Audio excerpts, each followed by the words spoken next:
I had to do that myself. I sometimes forget that, and that's embarrassing when it happens. I look to see who's calling, and it's my daughter, and I feel like I got to answer the phone, and I'm in an important meeting, and it's like, there goes the blood pressure level. She wants to know where a ball glove is.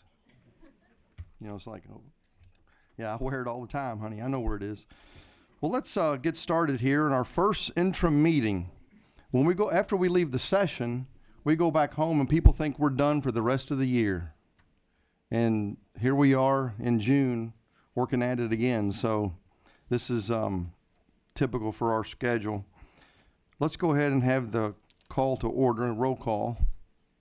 Please proceed. Senator Harris. Here. Senator Humphreys. Senator McDaniel. Here. Senator McGarvey. Here. Senator Neal. Senator Palmer. Senator Robinson. Here. Senator Syme. Senator Thayer. Here. Senator Thomas. Representative Adams. Here. Representative Krim. Here. Representative Denham. Representative Henderson. Representative Harold. Representative Koenig. Here. Representative Lee. Representative Linder. Here. Representative McKee. Here. Representative Meredith. Representative Richards, Representative Shell, Representative Simpson, Representative Sinnett, Representative Smart, Representative Wayne, Senator Bowen, here. Representative Riggs. Here. Before we're going to review the administrative reg first, so if we could have Darren Sammons and Mr. Brown come up to the table.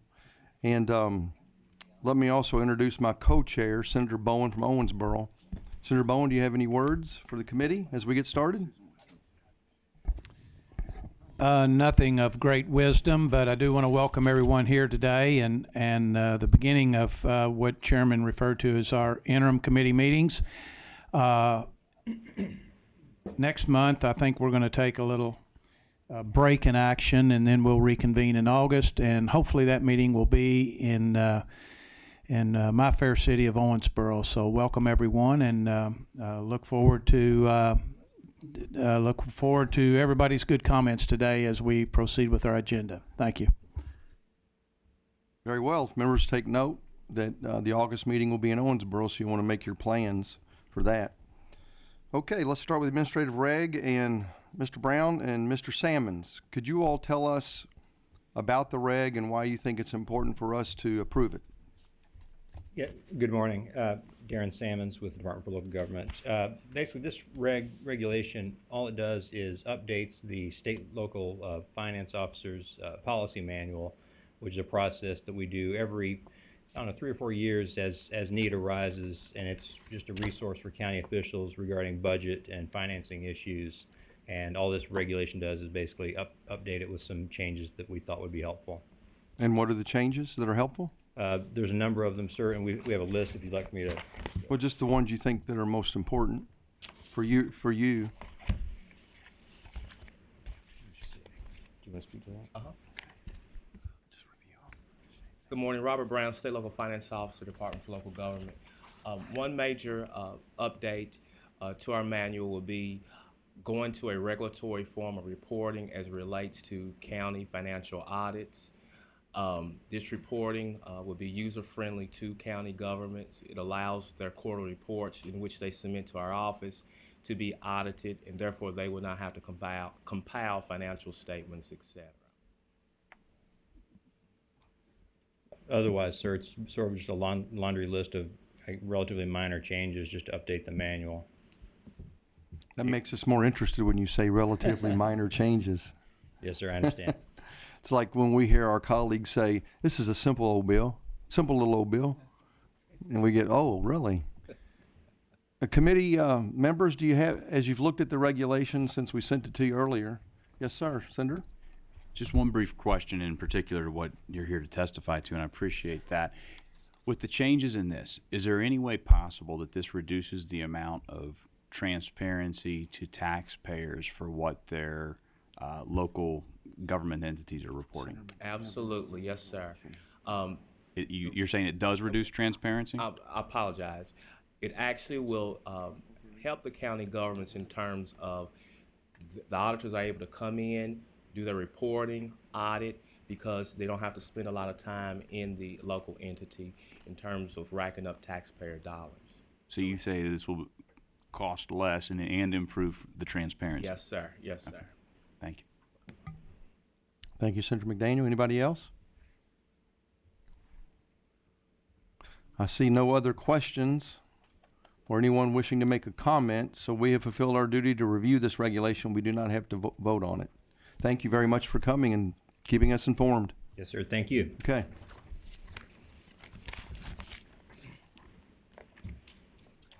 Next on the agenda is Auditor Adam Edelen. If you come forward.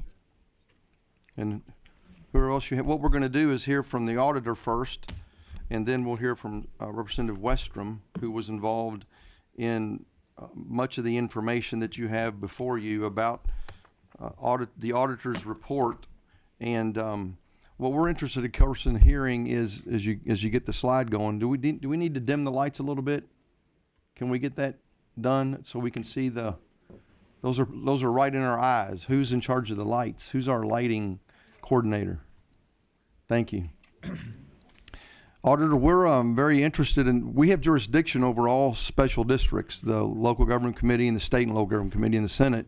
And so with jurisdiction, we read of the report, know of the report, and a lot of us just know the headlines. Right. We don't understand because it's not our ad district. How many ad districts are there? There's 15 ad districts in Kentucky, and in mine it's called KIPTA in my area, and everybody has their own. But this one covers central Kentucky.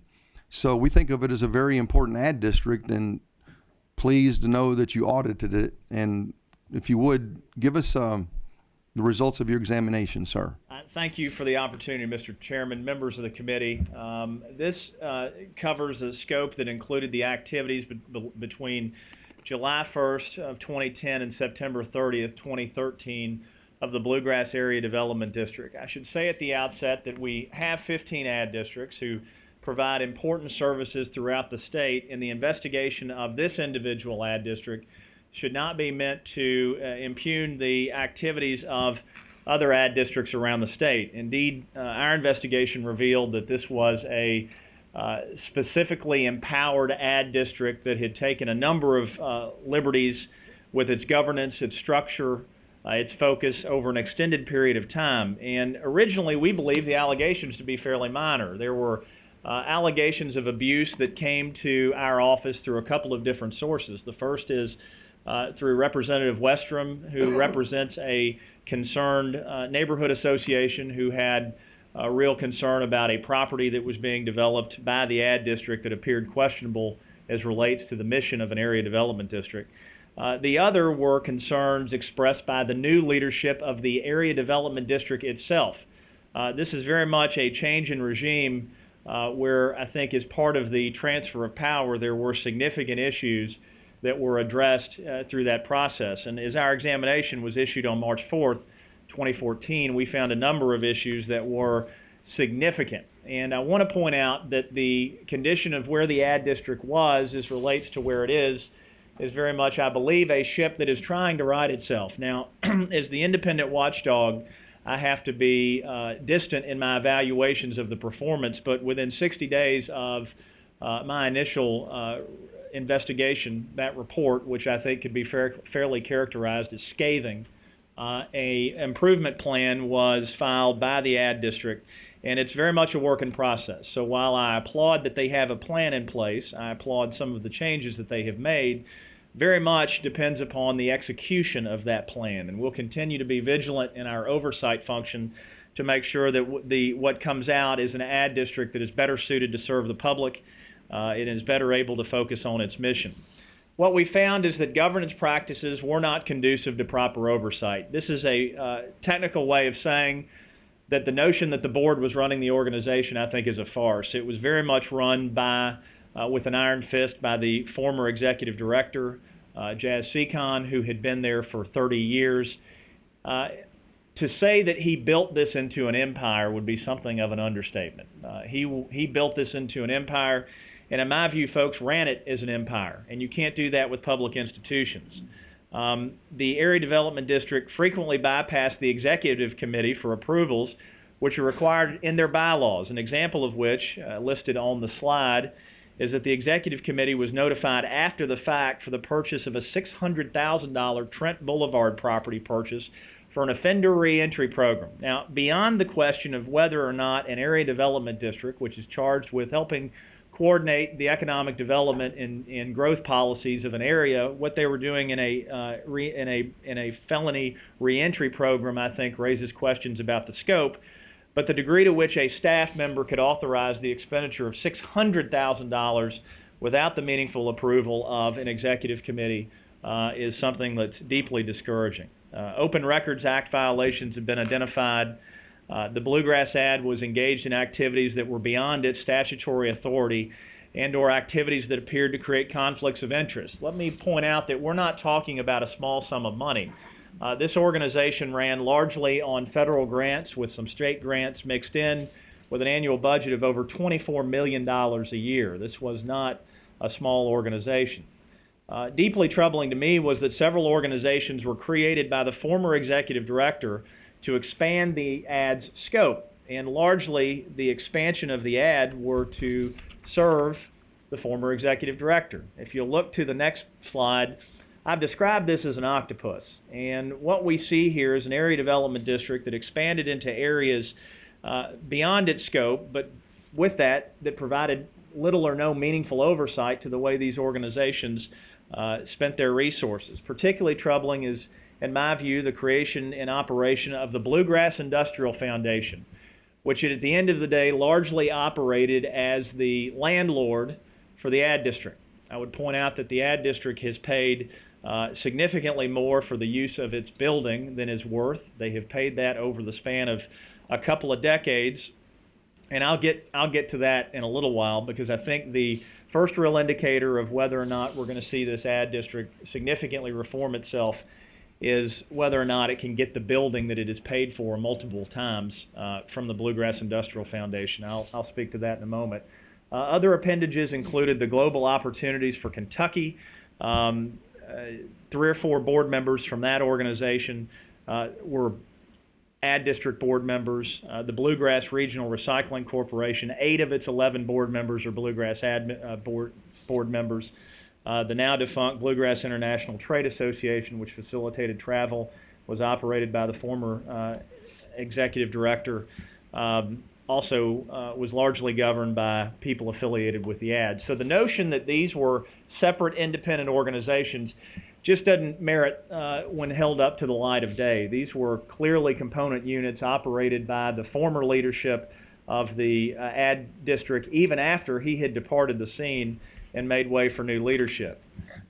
Mission creep is something in this time and place when we have scarce resources but in increasing need. It's important that organizations that we have focus on what their core mission is.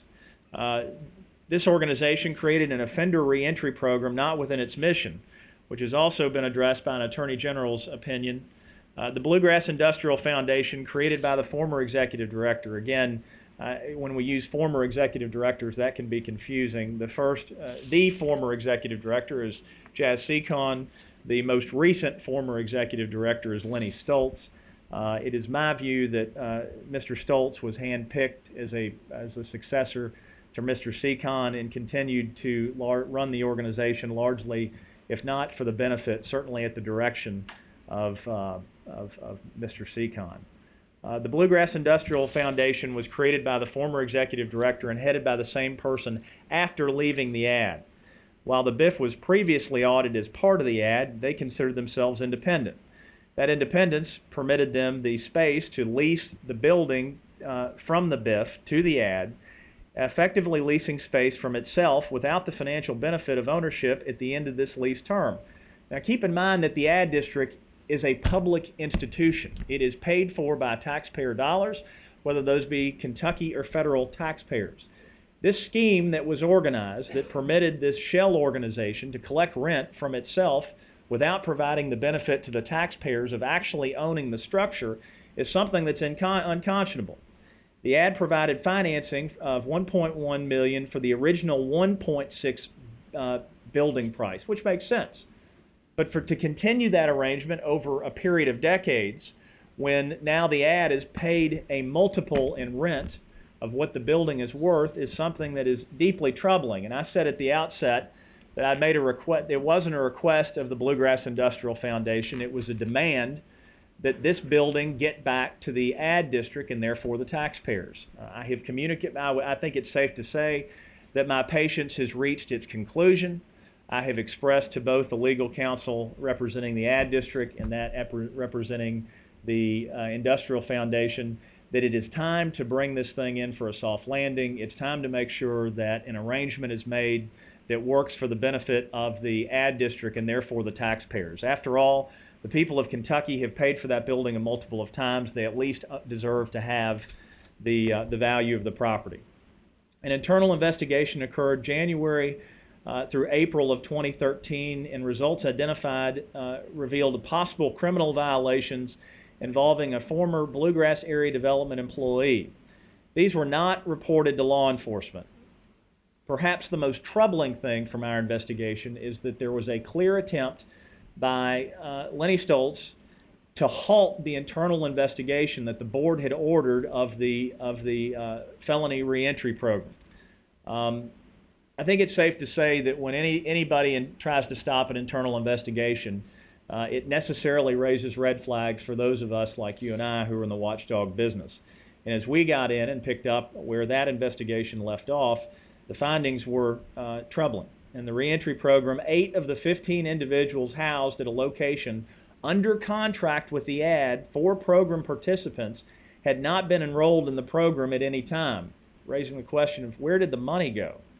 The agreement to pay the ad employees up to $350 a month for housing that was already paid by the ad with federal funds. The former employee was placed on administrative leave, but was permitted unsupervised access to her office during this period. I want to restate that. The subject of an internal investigation was put on administrative leave, but was permitted access to her office and the files that were subject to the investigation. Clearly, the administration of the ad was not serious about the investigation that they had authorized being conducted in a favorable manner. The employee entered the building 16 times, and the Bluegrass ad subsequently identified nearly 300 missing participant files. The files were reported to the Lexington police, and an investigation born from that.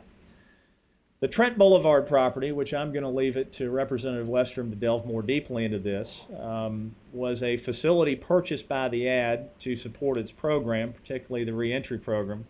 $200,000 in improvements were approved by the board. The problem being that $500,000 in improvements actually expended for the $600,000 building, which means that which was authorized was exceeded on a whim by the leadership. When you break down and to ask where the money went, we found that $465,000 in improvements were made from a single vendor, an HVAC vendor, without a contract or a scope of work. Now think about this. If any of you who have run public institutions had tried to spend $500,000 without a contract or a scope of work, you would very much be in my sights. That's how this works. To see an ad district not be serious about being better stewards of the taxpayer dollars, particularly when it involves a total of nearly $500,000, is deeply troubling. Further, there were no invoices to support $63,000 that was paid to the HVAC vendor. There were procurement issues, big ones. Implemented mechanism to avoid bid requirements related to aging grants by contracting with county governments, but sending funding to senior centers directly. The senior centers were not created by the government and were not part of the county. Again, an example of the former leadership of the ad manipulating the bid process for their own benefit and not for the benefit of the counties that they were to coordinate with and to serve. There were expensive and unnecessary expenditures ranging from, we questioned $513,000 in excessive unnecessary expenditures, which included breakfast, lunch meals charged to the ad when employee was not in travel status, hotel, meal, transportation charges for non-employees and or additional days added to conferences for personal travel. Let me be clear, what you had seen in the past were participants in conferences adding days to what is a legitimate conference and traveling at the expense of the ad. hotel charges for stays in the employee's hometown. This is egregious, and folks, I really don't know how to describe this other than you can't make this up. We found an invoice created by Lenny Stoltz and approved by the executive committee of the board, in which he said, I have, in my estimation, over my 20 years of service, I've lined up about $20,000 in expenses that I've never been paid for, and I'd like to be compensated for them now.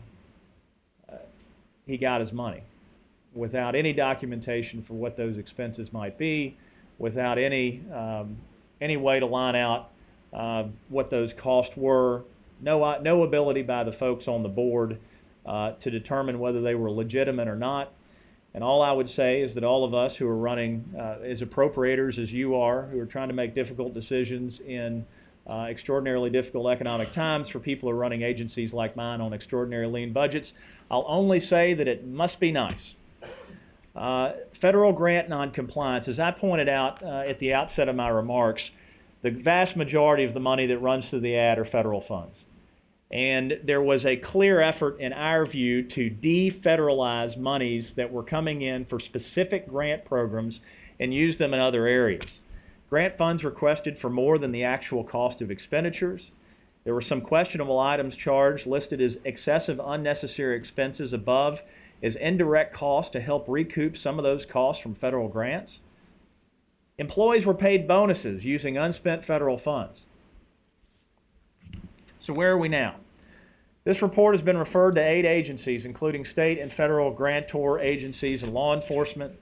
The good people who did the work on this audit for me have been in conversation, perhaps even a day, with various federal auditors who are interested in investigating the issues that my investigation has unveiled.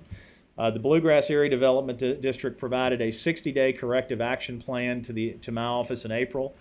And that plan is actually underway. And I will give credit. It is clear that the board is reasserting its role in being a proper oversight function for the staff.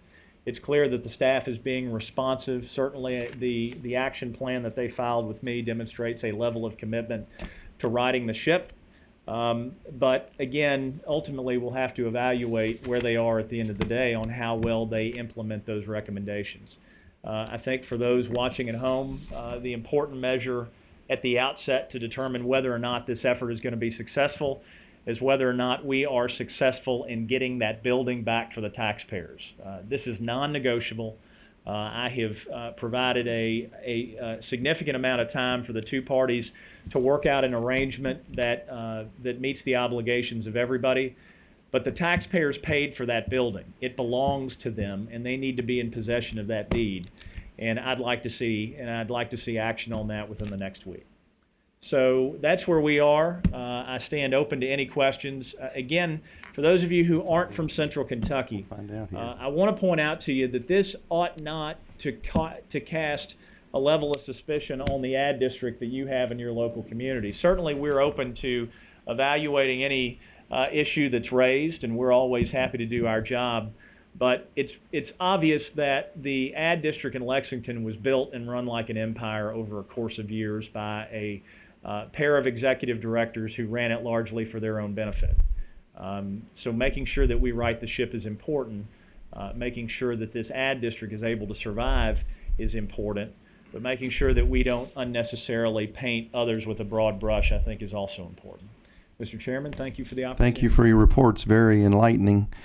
A number of questions come up, and I have legislators asking questions. I want everybody to keep in mind also next is Representative Westrom, who has thoughts and ideas and who was first involved in this, who actually asked for the audit, correct? I'm interested in knowing about consequences for the board members who were negligent. I'm interested in knowing about, you mentioned the Lexington police, but we have federal money and state money. Where's the criminal investigation? You have misfeasance, malfeasance, fraud, embezzlement. Have there been any criminal charges filed? There have not. There are subsequent investigations going on, which is the due course of action. Mr. Chairman, I would point out, and I should have done so more early in our remarks, The notion that the board was ever actively overseeing this organization is a fallacy. Right.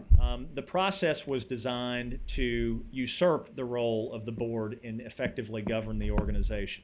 Examples would be the number of committees that you had, from an executive committee, from the larger board to a finance committee. What the previous executive directors were clearly able to do time and time again was to go to the committee that was most friendly to them.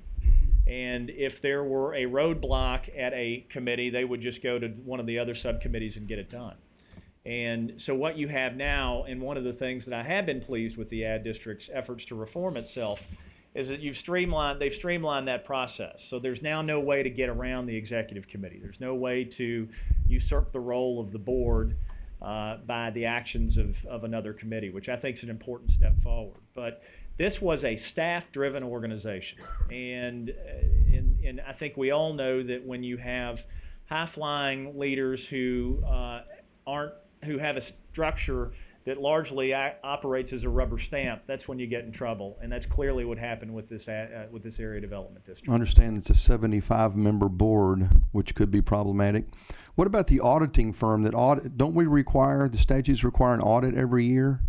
How could the auditing firm comply with, or they seem to be negligent too? Has there been any lawsuit filed or any investigation of the auditing firm, the accounting firm? I'll leave that to the leadership of the ad. Okay. Certainly there, and Mr. Chairman, I say this with a great deal of respect to the CPA community in Kentucky, but the business of being doing the work of being a public accountant has got to get away from being a volume business, and there really needs to be an effort to drill down more deeply into the operations of these organizations, whether they be ads or school districts or special purpose government entities. Because what we're seeing is boards that aren't familiar with what a great management tool and an audit is.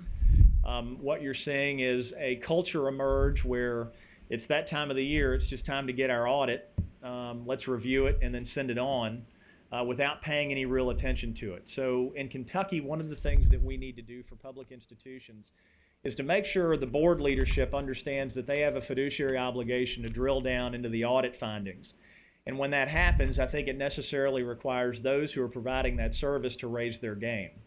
I think what's happened in Kentucky over the last several years is there's just been a relaxed attitude to the regular audits that are performed annually by private CPA firms. And I think it's become a volume business for too many people.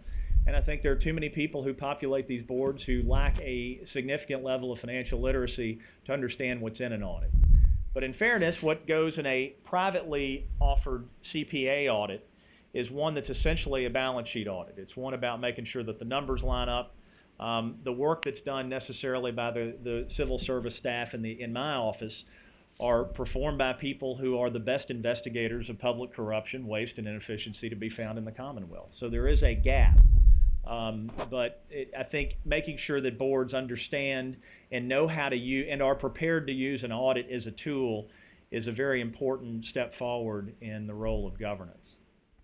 Well, the CPAs certainly have their own organization here in Kentucky. They're quite active, give us lots of advice, so maybe we need to take our concerns to them also and ask for help, and solutions. We have worked with them, particularly as I've become the first state auditor to get involved in public education. There are a number of CPA firms that are the subject of lawsuits. For instance, in the Dayton School District in Northern Kentucky, fewer than 1,000 kids, 90% of whom are eligible for free and reduced lunch. The former superintendent there was able to steal $500,000 from kids. And while he became one of the first public school officials in the United States to be sentenced to federal prison for his abuses of office, the CPA firm that had done much of that work had actually identified some of these issues and permitted him to explain it away.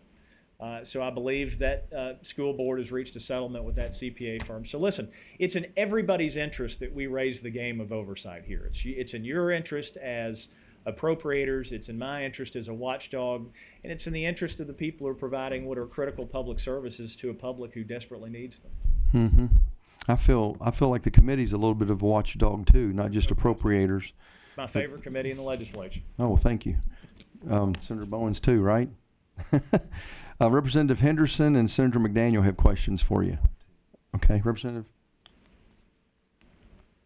Yes, Representative Henderson? Thank you, sir. I got a question or two and then a comment. Actually, a comment and then a question.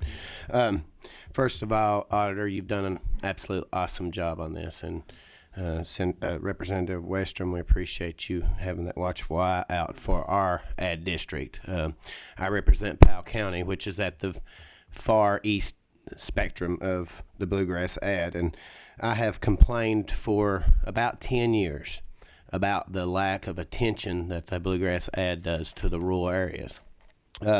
Being from Powell County, knowing that there's not a lot of political clout there on either this board or locally, and not a lot of business and not a lot of money running around, we have had a terrible problem of getting any attention, whether it be financial, whether it be fiduciary, whether it be any type from the Bluegrass ad, and I've been quite disappointed for some time. Been reluctant to bring that out into the open because of the process, of feeling like that I might hinder Powell County. But now that we have brought out the true light, and I appreciate that, good auditor, we need to, as we're looking at addressing the problems, we also need to look at the Bluegrass Area Development District as a whole, and that the folks in Estill County and the folks in Powell County deserve to be at the top on some of the funding mechanisms. I'll give you one example, and I won't labor, Mr. Chairman.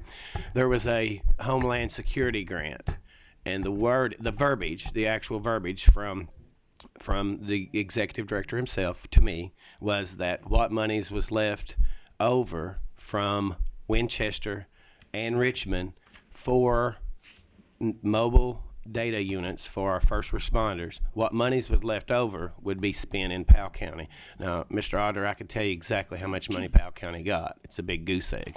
And I'm concerned about that part also. So when I know that's not in your scope, but now that we're discussing and bringing to light the issues and the problems, it's not just the financial or the criminal, and these are criminal in my humble opinion.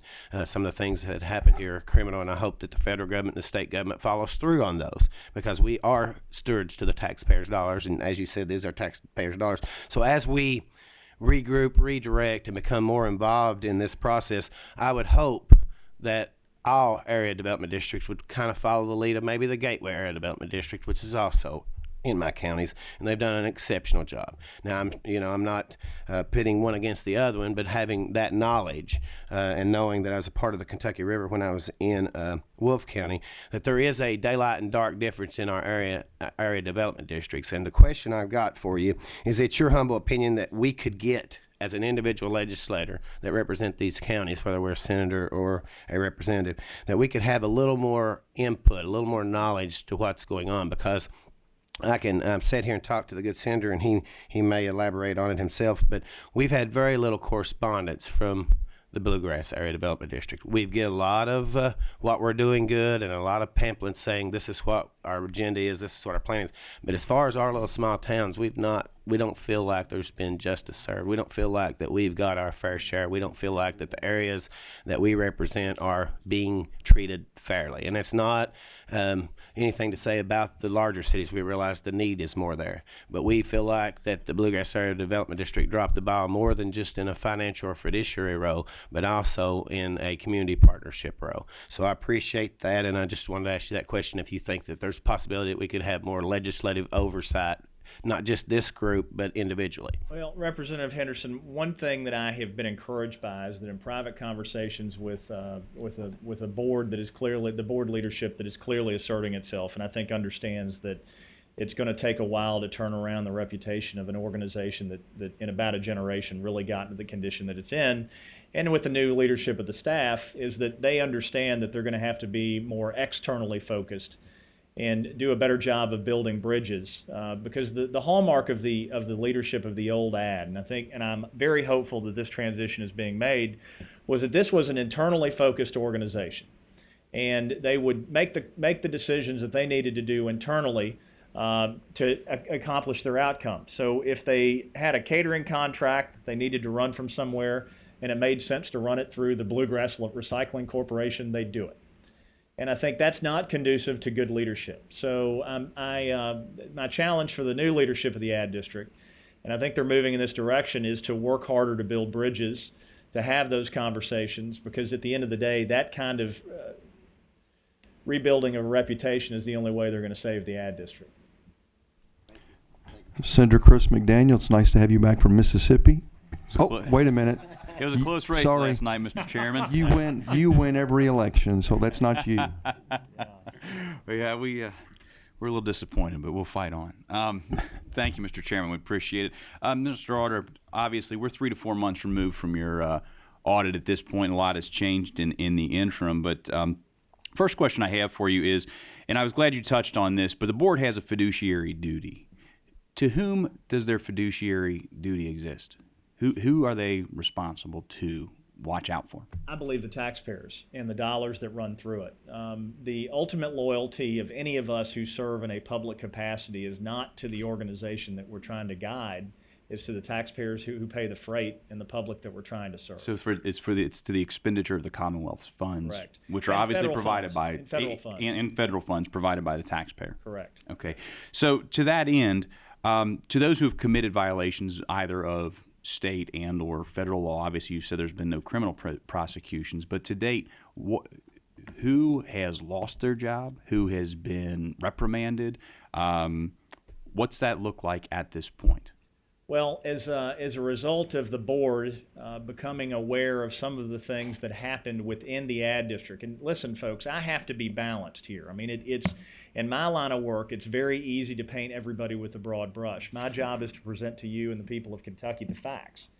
And the fact is that when the issues involving the lack of board governance and the difficulties that were happening with particularly Lenny Stoltz, the executive director, the board stepped up and fired him. I mean, that didn't happen as a result of my investigation. That happened as a result of a board being fed up with a lack of oversight, with a executive director who made the attempt to quash an internal investigation.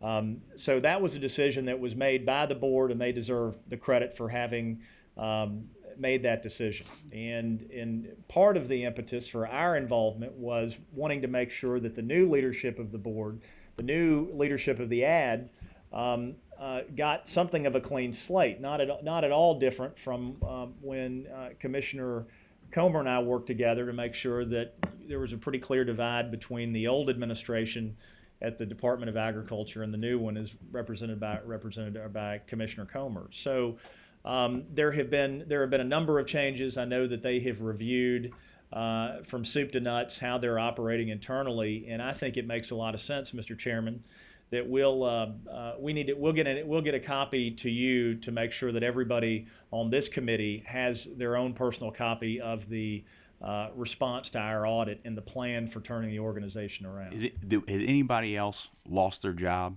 been reprimanded, or has all this been laid at the feet of one person? No, that would be a mistake in my view to lay it just to the feet of one person. I think it largely has to be bigger than that. Yeah, it's largely part of a culture, Mm-hmm. and the degree to which they're changing that culture is reflected by, at the end of the day, by how well they implement. I am satisfied with the action plan that they have filed with my office. I would like to know, if you'd please provide to the committee by name, who received any disciplinary action and what it was related to this. Because you and I have a very common theme of having no tolerance for items like this, and I want to know who was held accountable for it. And also, who actually appoints the ad district board? Is that a combination? This is one of the things we've got to be careful about, because part of the structural issues that I think enabled the culture are based on well-meaning regulations that came from the federal government.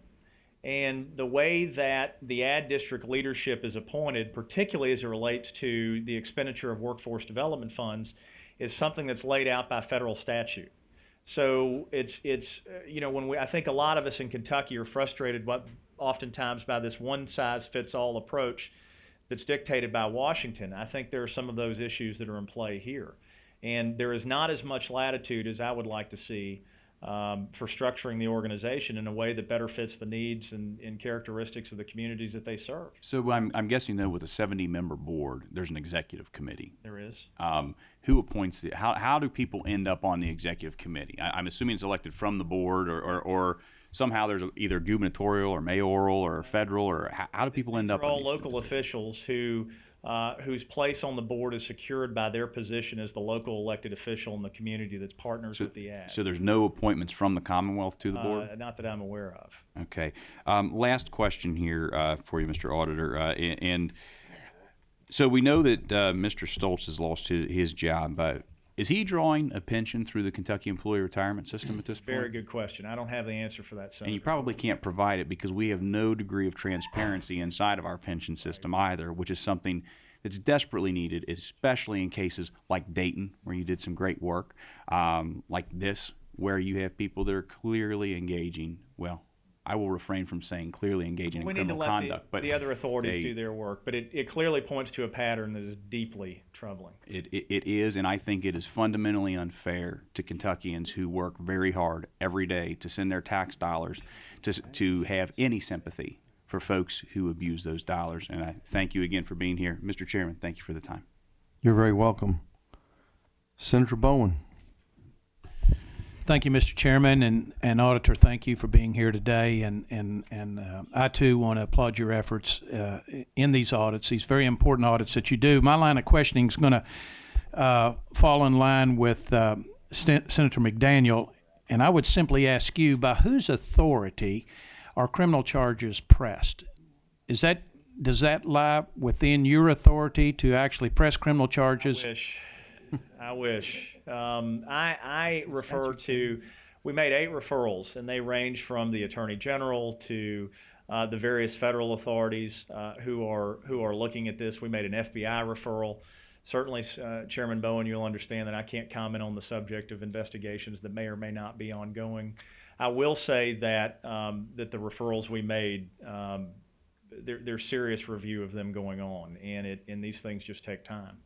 Well, I think the frustration by the public, and certainly Senator McDaniel touched on this, the frustration by the public is that the consequences are just not severe when we find these abuses or malfeasance or total misconduct, and that's the frustration, and that's what, we all hear that back in our districts every day, that there are no consequences when we uncover these types of things. So I would encourage you to be vigilant in that regard. And then segueing away from that just a little bit. Now, I know that this is obviously a major abuse, and you were able to identify it. And you can only identify these things when someone comes forward or you smell a rat or whatever. But, I think the fear that all of us harbor is that we're getting dinged little by little by a lot of entities, not necessarily ad districts, but perhaps public entities, and they don't warrant a major investigation, but the potential for these major abuses is there, and we're not aware of how we may be, as taxpayers and legislators or concerned citizens, may be just very discreetly getting dinged because people get too comfortable in their positions, and these entities become too comfortable in their own skin. Is that a fair assessment? That's exactly right, and it requires, on the part of my office, being vigorous and trying to be as many places as we possibly can. Of course, we've got manpower and resource limitations, as do everybody in state government. But, Mr. Chairman, that's exactly right. What costs Kentuckians, and I want everybody to really consider this, is the big cases of public abuse are not the things that most rob us of the resources that we need to make investments in people and programs. It is the subtle waste that occurs every day that we can't get to, that we can't detect, that really keeps me up at night. And it's I think death by 1,000 cuts. But I think what it requires is the oversight of this committee, the oversight from my office, frankly, to demonstrate that there is a real consequence for those who abuse the trust. That's why it was important that Gary Rye in Dayton go to federal prison. It's why it was important that the fellow in Covington go to prison for embezzling $800,000 over the span of a decade. It's why it was important that Richie Farmer go to prison. because we've clearly got to demonstrate that there is a consequence for stealing from the public. Well, thank you for that, and thank you for your good work, and that concludes my comments, Mr. Chairman. Representative and former Speaker Jody Richards. Thank you there, Mr. Chairman, and Mr. Auditor, thanks so much for being here today, and thank you for your good work. You made some statements that you do not mean for any sort of indictment on other ad districts, but are there any, and you've touched on this, but what are the general inferences and lessons that can be learned about other ad districts? 2 or 3 that you might. The theme, the number one theme that emerged, Mr. Speaker, from our effort is that if you're on a board, no matter how much you like the executive director, no matter how much you trust that person, folks, you can't trust people in the absence of trusting systems. And when we have an absence of a check and a balance, that's when you get into big trouble. Certainly, I think some of the most surprised people at the results of this investigation were folks who had served on the board, who trusted Mr. Stoltz and Mr. Seacon before him. And that's what happens in organizations. So if there's a central theme, it is that everybody needs a boss. And that while we are all busy in our lives and we all have things to do, if you're going to serve on a board, you have to serve as the boss collectively to the staff that you've got. Because when staff become super empowered, when they feel like they can make decisions with really no real oversight, that's when you get in trouble. And we've seen that at the League of Cities. We have seen that in a number of different organizations, and certainly we saw this writ large at the Bluegrass Ad. We have training for school board members. Is there any kind of, I don't want to necessarily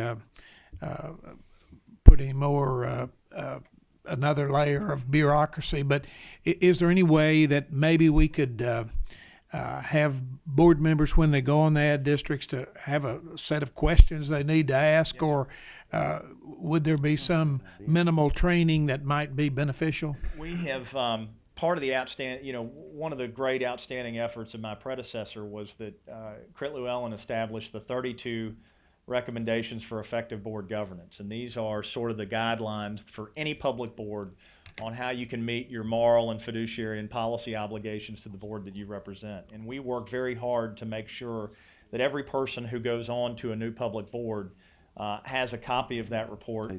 And Mr. Speaker, in addition to that, we have, because there are only so many bad guys you can catch. I mean, that's the nature of this work. So part of that effort is to make sure that we are training good guys. So my office has undertaken what we call our Good Government Summits. We kicked it off in Northern Kentucky. Mr. Leader, we had 300 people turn out. These are folks who serve on boards where we bring in examples of best practices. We bring in the FBI and the Justice Department to talk about what happens when people don't protect the public trust. So we've done a number of these Good Government Summits all over the state. That's a practice that will continue. But I think we've all got to be aggressive in making sure that the people who go on these boards understand that there is it's not just an honor, it invites an obligation. In your judgment, are the ads set up in such a way that the directors over time sort of do become there is that potential. Many dictators? Mr. Speaker, there is that potential. I wouldn't say many dictators, but they become the Well, dominant. that wasn't a very good... Well, it's all right. They become... That's certainly applied, in my view, in Lexington. But it's really very important that the board always understand that it is the first, last, and only line of defense that the taxpayers have, and that the people whose mission it is to affect, and that it's their job to make sure that that super empowered individuals don't become people who can direct an organization at their whim. These directors do have some perks to hand out, and because they do that, then trips and that kind of thing. So they can have maybe an inordinate amount of perceived power that and people just don't question it. There's no question. No question. I will tell you that I believe it was the first group that we briefed after the ad audit was completed in Lexington was the State Association of Area Development Districts, because you had 14 other executive directors who very much did not want to enjoy the same amount of attention that I gave the former executive director of the Bluegrass ad. In response to, I guess, my good friend, the gentleman from Montgomery and Powell and all those counties over there, the legislators used to be on the board as ex officio members, and that somehow they were removed from that. And I don't know that we want to do that or have time to do that, but in those cases we were able to ask more questions and find out and have more involvement. And now our involvement is just as a guest from now and then and various things. So I don't know that if that would be a good thing or not, but it was another level of scrutiny. Thank you very much. Thank you, sir. Okay, I have a number of other legislators who have questions. We're going to have to limit you to one question, and then any other questions you have, we can ask, separately of the auditor. But in order to get to everybody to speak, and then Representative Westrom, we're running out, where time's run short, we'll allow one question. Representative Koenig, our fine member from Northern Kentucky, you're next. Thank you, Mr. Chairman. We're obviously think about what we can do to change, fix, improve oversight. Obviously, that's what the board is for, and hopefully they do an audit, which, of course, if you're doing private audits, you got something being run like an empire. If the auditor sticks his or her nose in too far, drills down too deep, as you say, they'll not be given that business next year. That's right. But if I'm not mistaken, with all due respect to our friends from DLG sitting behind us, does not the Department of Local Government have an oversight role in these budgets and the operations of these area development districts? I mean, yours is not the first audit to take the Bluegrass ad to task, as I understand it. Auditor Chandler did it in 1995. Basically pointed out a lot of these same areas, and so from that perspective, I'm not picking on anyone in particular. There's been multiple governors and multiple departments of local government that have let this go in the Bluegrass ad for quite some time. What is going on with that? I think it's a real world frustration that not only I think do we share as watchdogs, but I think it's one shared by the Department of Local Government. I mean, they are largely the repository for this information, not the analyst of it. And whether that's a statutory or budgetary consideration, I'm not sure. But it's the same issue we had with the reforms that were implemented with House Bill 1. Is that there's a big difference between the analyst of information and being the repository for information. So DLG's role as it currently stands is largely as just a collector of this information. And it's not that collection of information isn't important. That lends itself to those of us who are in the watchdog business being able to review it.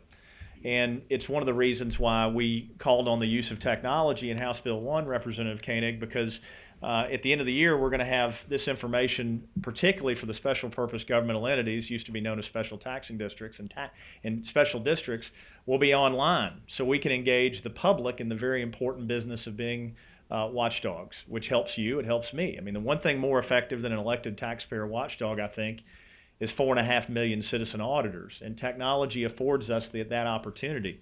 But I don't think it's in the Department for Local Government's current ability to significantly share that watchdog function.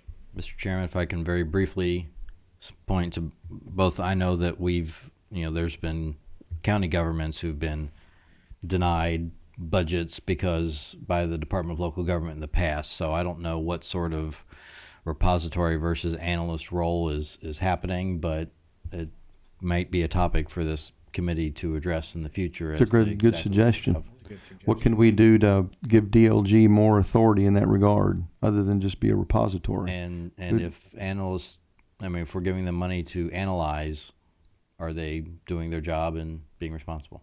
Thank you, Mr. Chairman. Representative Meredith and then Senator Thayer. Thank you, Mr. Chairman. Oh, there you are. Mike. Mr. Auditor, just a real quick question. You know my background's in banking, and you were talking about all the different organizations that were set up inside of the Bluegrass Ad, and as I was listening to you explain that, it kind of eerily sounded a little bit like money laundering between different entities, frankly. The main question I had, though, was in regard to that Bluegrass Industrial Foundation that was leasing the building to the Bluegrass Ad. What was being done with that lease money that was being paid to the Bluegrass Industrial Foundation? Where was that money going? Were they using it to circumvent things that were limited with the ad? What was happening there? Well, everything from being used to pay for the limited programming that the Bluegrass Industrial Foundation offered, to paying the former executive director of the ad, who became the executive director of the Bluegrass Industrial Foundation, a salary. Okay. Senator Thayer. Thank you, Mr. Chairman. You know, I sometimes feel like it's Groundhog Day around here. Me too. Quasi-governmental agency with lax board oversight abuses taxpayer dollars. You'd think they'd get the message based on past reforms, and to just bring some of our newer members up to date, back in 2010, Representative Simpson, Chairman Riggs, and I worked with your predecessor, Crit Llewellyn, on a bill that was supposed to reform some of the activities when it comes to transparency, accountability, and disclosure for groups like this. So my question to you is, in your estimation, does this law apply to the ad districts? And if so, were laws broken? And what does corrective action mean? And I guess this is a four-part question, and because I'm not an advocate for more laws, you know, I'm a bit of a minimalist, but do we need to reopen that law and look at further legislation specific to the ad districts and other quasi-governmental agencies that may not fall under the bill that we passed in 2010? Senator, as usual, you bring a line of questioning that I myself hadn't thought about. I'm not at all sure whether that 2010 law applies to the ad districts, but that's something I'm going to go back and study this afternoon. In my view, it should, but I know better than to give you an answer that I haven't thought through. So I need to go do some homework, and I'll get back with you this week on that answer, and you can share that with other members, or I can communicate through the committee staff. That's a very good question, and I think it goes to the heart of the matter of oversight, and I just don't have an answer. What about corrective action? What is the definition of corrective action currently underway by the board? You'll have to Sure. I can you'll answer have that. to accept my skepticism when I hear about a board that was lax in oversight now taking corrective action. Well, the proof ultimately will be in the pudding. So, as you're well aware, by state law, those that are the subject of an audit or a special examination from my office that comes up with significant findings are required to file a 60